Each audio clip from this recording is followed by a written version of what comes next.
বাগেরহাট জেলা প্রশাসক চাইলে কিন্তু এই জিনিসটা ফরওয়ার্ড করতে পারতো, কার কাছে অ্যাপ্লাই করতে হবে এটা ঠিকমতো বাতলাই দিতে না পারার মধ্যে দিয়েও তারা ব্যর্থ হয়েছে। সে তার একটা সন্তানের জানাজায় অংশগ্রহণ করবে, ওই 2 ঘন্টার পেরোল আসলে তার প্রাপ্য। এটা খুবই চরমভাবে হিউম্যান রাইটের ভায়োলেশন। এই ঘটনার যারা বিভিন্ন রকম জাস্টিফিকেশন তৈরি করছে, জিনিসটা খুবই দুঃখজনক। যেহেতু আওয়ামী লীগ এবং ছাত্রলীগ একটা নিষিদ্ধ সংগঠন, তাদের নেতাকর্মীরা জেলে থাকবে বা দৌড়ের উপর থাকবে, এটাই আসলে খুবই বাস্তব। আমি জুলাই অভ্যুত্থানে যে আকাঙ্ক্ষা বা যেই পরিবর্তনের আশা নিয়ে অংশগ্রহণ করেছিলাম, তার 1% এই অন্তর্বর্তীকালীন সরকার বাস্তবায়ন করতে সফল হয় নাই। একটা প্রেশারের মধ্যে পড়তেছি যে জুলাই করে কি করলা তোমরা।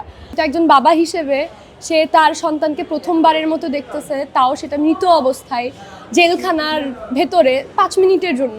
এই ঘটনা আসলে খুবই হৃদয় বিদারক। এই ঘটনা শোনার পরে গায়ের লোম কাটা দেয় নাই বা আবেগতাড়িত হয় না এই ধরনের মানুষ মনে হয় না আছে।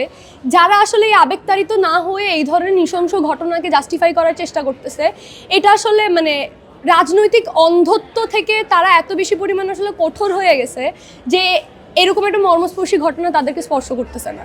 এই ঘটনায় আসলে বলা হচ্ছে যে প্যারোলের আবেদন করা হয়েছে বাগেরহাট জেলা প্রশাসকের কাছে, কিন্তু সে যেহেতু আছে যশোর জেলা প্রশাসকের কাছে, আবেদনটা ঠিকমতো পৌঁছায়নি। এই ক্ষেত্রে আসলে যেহেতু এটা খুবই সেন্সিটিভ একটা ঘটনা, একজনের ফ্যামিলি মেম্বার মারা গেছে, 2 জন, তাও এই আত্মহত্যা করে। এখানে বাগেরহাট জেলা প্রশাসক চাইলে কিন্তু এই জিনিসটা ফরওয়ার্ড করতে পারতো, কিংবা কার কাছে অ্যাপ্লাই করতে হবে এই জিনিসটা অ্যাটলিস্ট বলে দিলেও হয়তো তারা ওই অ্যাকচুয়াল প্রক্রিয়া ফলো করতো। জীবনের সব আয়োজন এখানে একসাথে। এই যে আইনি প্রক্রিয়া সম্পর্কে সাধারণ মানুষ জানে না, তারা এটার কারণে বিভিন্ন রকম কমপ্লেক্সিটির মধ্যে ভোগে। এটা তো আসলে আইনের সমস্যা।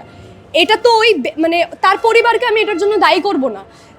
কার বরাবর আবেদন করতে হবে, কোন প্রশাসক বরাবর আবেদন করতে হবে, এটা তাকে সুস্পষ্ট পথ দেখা দেয়। এটা আসলে যে আইনজীবীরা ছিল বা এই ঘটনার সাথে সম্পৃক্ত যে প্রশাসন, তাদের দায়িত্ব ছিল।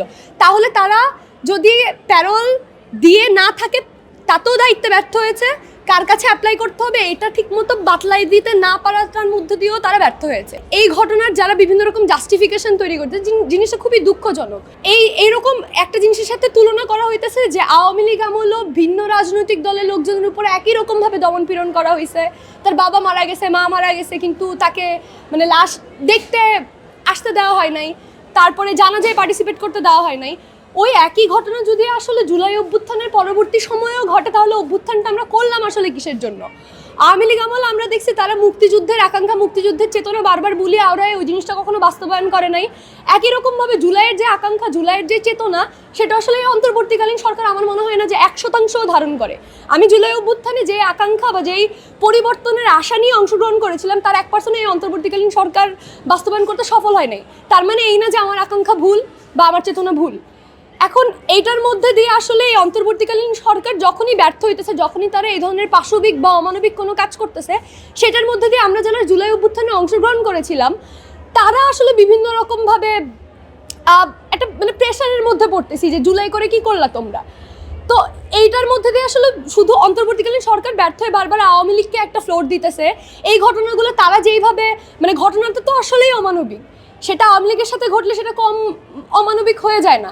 সে যদি একজন খুনিও হয়, সে যেই অপরাধের জন্যই জেলে থাক না কেন, তার আসলে এই আইনি অধিকার আছে যে সে তার একটা সন্তানের জানাজায় অংশগ্রহণ করবে, তার স্ত্রীর জানাজায় সে অংশগ্রহণ করবে। ওই 2 ঘন্টার পেরোল আসলে তার প্রাপ্য। এইটুকু মানবিক অধিকার যদি সমাজে না থাকে, এইটুকু হিউম্যান রাইট, এটা খুবই চরমভাবে হিউম্যান রাইটের ভায়োলেশন। তো এটার মধ্যে দিয়ে আসলে এই যে বর্তমান সরকার, তার প্রতি আমাদের যেই হতাশা, সেটা আরও তীব্র হয়। কিন্তু এটার সুযোগ নিয়ে আসলে আওয়ামী লীগ যেভাবে প্রচারণা দিচ্ছে যে অন্তর্বর্তীকালীন সরকার বা জুলাইয়ের আকাঙ্ক্ষা এইভাবে একই রকম দমনপীড়নের, সেটা আমাদের জন্য হতাশাজনক, আমাদের জন্য দুঃখজনক।